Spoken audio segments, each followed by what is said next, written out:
புலரும். Hi guys, welcome to Tara Prabha vlogs. இன்றைக்கி வந்து பார்த்திங்கன்னா வெயிட் லாஸ் டேவோட 62வது நாள். இன்றைக்கி வந்து பார்த்திங்கன்னா 61,600 இருந்தேன். இன்றைக்கி காலையில் எக்ஸசைஸ்லாம் பண்ணுறதுக்கு முன்னாடி ஹாட் வாட்டர் 200 ml எடுத்துக்கிட்டேன். பண்ணதுக்கப்புறம் ஜீரா வாட்டர் தான் எடுத்துக்கிட்டேன். லெமன் வாங்கிட்டு வர சொன்னதுக்கு மறந்துட்டு வந்துட்டாங்க மாமா. அதனால் வந்து நான் லெமன் டீ எடுத்துக்கலாம், ஜீரா வாட்டர் தான் எடுத்துக்கிட்டேன். ஜீரா வாட்டர் உங்களுக்கு லெமன் இல்லைன்னா ஜீரா வாட்டர் எப்போயாவது ஒருக்கா எடுத்துக்கோங்க. ஜீரா வாட்டர் ரொம்ப நல்லதாக. ஸ்டார்டிங்கில் நான் 2மே குடிச்சிக்கிட்டு இருந்தேன், இப்போ தான் நான் விட்டுட்டேன். இது வந்து பார்த்திங்கன்னா ஆர்ம்ஸ் இருக்கு இல்லையா, ஆர்ம்ஸோட ஃபேட்டை குறைக்கிறதுக்கான எக்ஸசைஸ் தான். இது வந்து பார்த்திங்கன்னா அந்த உடம்பெல்லாம் வந்து சின்னதாக இருக்கும், கை மட்டும் ரொம்ப பெருசாக இருக்கும். அதை வந்து குறைக்கிறதுக்கான ஒரு எக்ஸசைஸ் தான். Clock wise anti clock wise இந்த மாதிரி வால் புஷ்அப், ஹேண்டு வால் புஷ்அப் பண்ணணும். அதுக்கப்புறம் பார்த்திங்கன்னா இது நிறைய எக்ஸசைஸ்னால் நான் போட்டிருக்கேன், நீங்களும் ட்ரை பண்ணி பாருங்கள். அப்புறம் வந்து ஒரு சின்ன உதவி, நீங்கள் பண்ணுற ஒரு சின்ன சப்ஸ்கிரைபும் லைக்கும் எனக்கு சின்ன ஒரு மோட்டிவேஷனாக இருக்கும். மறக்காமல் சப்ஸ்கிரைப் பண்ணிக்கோங்க, லைக் பண்ணிக்கோங்க, ஷேர் பண்ணிக்கோங்க. உங்களுக்கு ஏதாவது டவுட்டுனாலும் கமெண்ட் பண்ணுங்கள், நான் ரிப்ளை பண்ணுறேன், சரிங்களா? அப்புறம் வந்து பார்த்திங்கன்னா இது வந்து ஸ்ட்ரைக்கர். பின்னாடி முதுகை பெண்ட் பண்ணிவிட்டு கையை அப்படியே லைட்டாக முன்னாடி பின்னாடி கொண்டு போகணும் நான் பண்ணுற மாதிரி. அதுவுமே வந்து ஆர்ம்ஸோட இதை குறைக்கிறதுக்கு தான். இந்த ஒரு 3 எக்ஸசைஸ் வந்து ஒரு 10 நிமிஷம் பண்ணிங்கன்னா போதும். டெய்லியுமே ஒரு 10 நிமிஷம் பண்ணுங்கள், உங்களுக்கு கைச்சதை வந்து குறையும் கண்டிப்பாக. அப்புறம் ஜீரா வாட்டர் தான் எடுத்துக்கிட்டேன். பண்ணி முடிச்சதுக்கப்புறம் நான் வந்து எக்ஸசைஸ் பண்ணது வந்து 1.5 மணி நேரம் பண்ணேன். ஏன்னா வந்து போன தடவை வெயிட்டு கெயின் ஆக ஆரம்பிச்சிச்சு. 92 வந்துருச்சு 90லேருந்து. சரின்ட்டு அதனால தான் 1.5 மணி நேரம் நான் பண்ணேன். ஆனால் இன்றைக்கி நல்ல ரிசல்ட்டு. நான் இன்றைக்கி வந்து நெக்ஸ்ட் வீடியோவில் நான் போடுறேன். அப்புறம் பார்த்திங்கன்னா ஒரு சிஸ்டர் ஹேரு எப்படி ஆயில் அப்ளை பண்ணுவீங்க அப்படின்னு ஸ்கிப் பண்ணாமல் வீடியோ எடிட் பண்ணாமல் போடுங்க அப்படின்னு சொல்லியிருந்தாங்க. நான் வந்து வெள்ளிக்கிழமை தலை குளிச்சிருந்தேன். இது வந்து சாட்டர்டே அன்றைக்கி தலையை நல்லா எடுத்துட்டு அதுக்கப்புறம் நான் வீட்டிலேயே ஹேர் ஆயில் ரெடி பண்ணேன். எனக்கு மட்டும், யாருக்கும் சேல்லாம் நான் பண்ணல. அதை வந்து ஹேரில் வந்து நல்லா அப்ளை பண்ணிவிட்டு, எப்படின்னா ஹேரோட ரூட்டுக்கெல்லாமே போகிற மாதிரி இப்படி கையை வந்து ஒரு சீப்பு மாதிரி இது பண்ணிவிட்டு உள்ளுக்கு நல்லா தடவணும். அப்போ தான் வந்து உங்களுக்கு முடி கொட்டாது. ரெண்டாவது வந்து இந்த வேரோட முடியோட ரூட்டுக்கெலாம் நல்ல ஒரு இது கிடைக்கும். ஃபுல்லாகவே நுனி முடி வரைக்குமே நான் ஹேர் ஆயில் அப்ளை பண்ணுவேன், நிறையா அப்ளை பண்ணுவேன். ஃபஸ்ட் டைம் அப்ளை பண்ணுறதுனால இந்த ஹேர் ஆயில் வந்து விளக்கெண்ணெய் நல்லெண்ணெய் ஊற்றுறதுனால 2-3 நாளைக்கு ஹேர், அதாவது எண்ணெய் பசம் அப்படியே இருக்கும். நீங்கள் வேலைக்கு போகிறீங்க அப்படின்னா நீங்கள் வந்து இந்த எண்ணெய் தேய்ச்சிட்டு குளிச்சுட்டு, எண்ணெய் தேய்க்காமல் இருப்பாங்களா ஒரு சிலர், வெளியே போகிறனால எண்ணெய் வடிஞ்ச மாதிரி இருக்கும் அப்படின்னு ட்ரை பண்ணுறவங்க, நீங்கள் வந்து இந்த எண்ணெயை தேய்ச்சிட்டு குளிச்சுட்டு அதுக்கப்புறம் நீங்கள் ஹேர் வந்து கொஞ்சம் சூப்பராக ஷைனிங்காக இருக்கும். என்னோடய ஹேர் வந்து பார்த்திங்கன்னா சுருட்ட முடி அப்படிங்கிறதுனால இப்படி இருக்குது.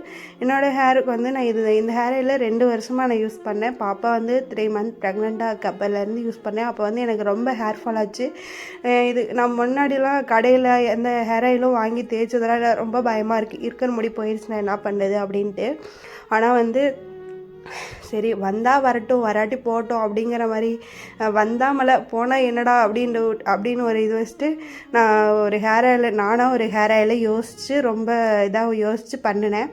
ஆனால் வந்து இன்ன வரைக்குமே எனக்கு ஒரு நல்ல ஒரு ஹேர் க்ரோத்தை கொடுத்துக்கிட்டு இருக்கு இந்த எண்ணெய். நான் எப்போதுமே தேய்க்கிற ஒரு எண்ணெய் தான். ஆனால் லைட்டாக வந்து என்ன பண்ணோம், நீங்கள் ஒரு வாரத்துக்கு இல்லைன்னா 4 நாளைக்கு ஒருக்காவது ஹேரை வாஷ் பண்ணணும்.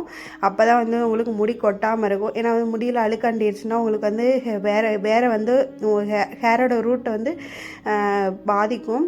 அதனால் வந்து நல்லா வந்து ஒரு 4 நாளைக்கு ஒருக்கா, அதாவது நீங்கள் வாஷ் பண்ணிக்கிற ஹேரை டெய்லியுமே வாஷ் பண்ணதுனால பண்ணலாம். ஆனால் வந்து உங்கள் முடியை வந்து சீக்கிரமாக கொட்டிடும். அப்புறம் பார்த்திங்கன்னா பியூட்டி பார்லர்னு இன்ன வரைக்கும் போனதில்லை. ஹேருக்குன்னு ஃபேஷியல் பண்ண நான் பார்லர்லாம் ஒரு நாள் கூட போனதில்லை. நான் வந்து வீட்டில் ஏதாவது ஹேர் பேக் ரெடி பண்ணிகிட்ருக்கேன். அதுவும் மாமா சொல்லி கொடுத்த ஒரு மெத்தடு. அதுக்கு வந்து ஒரு 10 பொருள் போடுவாங்க, எல்லாமே வீட்டில் உள்ளதாக. நான் நெக்ஸ்ட் வீடியோவில் அந்த ஹேர் பேக் ரெடி பண்ணும்போது நான் சொல்கிறேன். ரொம்ப யூஸ்ஃபுல்லாக இருக்கும். ரொம்ப நேச்சுரல் இன்க்ரீடியன்ஸாக, ஒரு இன்க்ரீடியன்ஸ் கூட கெமிக்கல் கிடையாது. எல்லாமே வீட்டில் உள்ள பொருளை வச்சு செய்கிற ஒன்று தான். நீங்கள் நல்லா ரூட்டுக்கு வந்து ஃபுல்லாக ஹேர் ஆயில் அப்ளை பண்ணிட்டு இந்த மாதிரி பன் கொண்டை போட்டுட்டு நீங்கள் வந்து குளிச்சுட்டு வந்துடலாம். அதுக்கப்புறம் பார்த்தீங்கன்னா இந்த மாதிரி பன் கொண்டை போடுறப்ப உங்களுக்கு இந்த முடியெலாம் ரொம்ப ஃபால் ஆகாமல் இருக்கும்.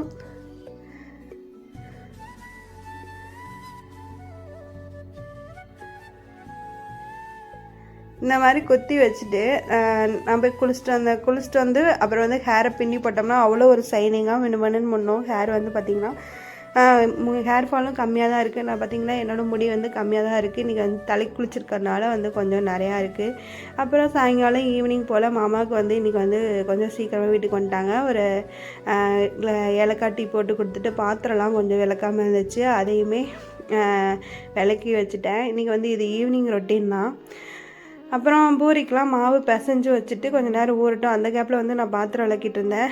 விளக்கின பாத்திரத்தை எல்லாத்தையும் ஸ்டாண்ட்லாம் எடுத்து வச்சுட்டு பாப்பாவுக்கு பால் காய்ச்சிட்டு இருந்தேன். பால் காய்ச்சி எடுத்து வச்சுட்டு மாவு வந்து நல்லா ஊறிட்டு பாப்பா வந்து அவசரமாக அந்த மாவு உருண்டை எடுத்து சாப்பிட ஆரம்பிச்சிட்டா. அது உடம்புக்கு நல்லது இல்லைல்ல, அதனால் வந்து சீக்கிரமாக தேய்க்க ஆரம்பிச்சிட்டேன். பூரி போடலாம் அப்படின்ட்டு நல்லா டக்குன்னு தேய்ச்சி, ஆனால் ஒரு பூரி கூட சப்பலாக வரல, எல்லாமே புசு புசுன்னு தான் வந்துருந்துச்சு. 200 கிராம் 1/4 கிலோ மாவு எடுத்திருந்தேன்.